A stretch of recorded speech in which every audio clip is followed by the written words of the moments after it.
లేఖ కవిత కేసీఆర్ గారికి ఇచ్చింది. కవిత గారు కేసీఆర్ గారికి లేఖ ఇచ్చారు. ఇచ్చిన ఈమెనన్నా లీక్ చేయాలి, తీసుకున్న ఆయననన్నా లీక్ చేయాలి. అంటే ఇప్పుడు మా గురి ఎవరి మీద పెట్టినట్టు? కేసీఆర్ మీద పెట్టినట్ట, లేకపోతే మిగతా వాళ్ళ మీద పెట్టినట్ట? ఆలోచన చేయాలి. కేసీఆర్ దగ్గరికి పోయిన లేఖ నాకు తెలిసినంత వరకు, నాకు సమాచారం ఉన్నంతవరకు కేసీఆర్ దగ్గరికి ఏ లేఖ పోయినా ఆయన చదివేసిన తర్వాత దాన్ని భద్రంగా పెట్టెలో పెట్టి దాచిపెట్టాడు. దాన్ని చించేసి డస్ట్బిన్లో పడేస్తాడు.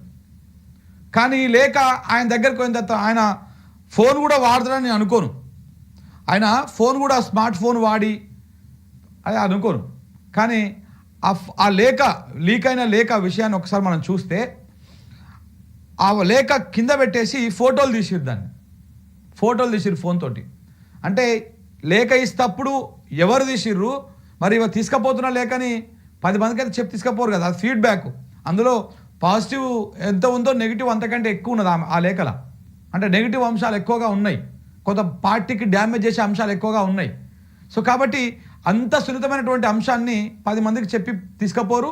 ఒకవేళ కేసీఆర్ గారికి అది ఇచ్చినా కానీ ఆయన కూడా 10 మందికి చూపించి ఇవాళ టేబుల్ మీద పడేసేటువంటి వ్యవహారం అయితే ఉండదు. చూసి దాన్ని చింపేసి డస్ట్బిన్లో పడేస్తాడు.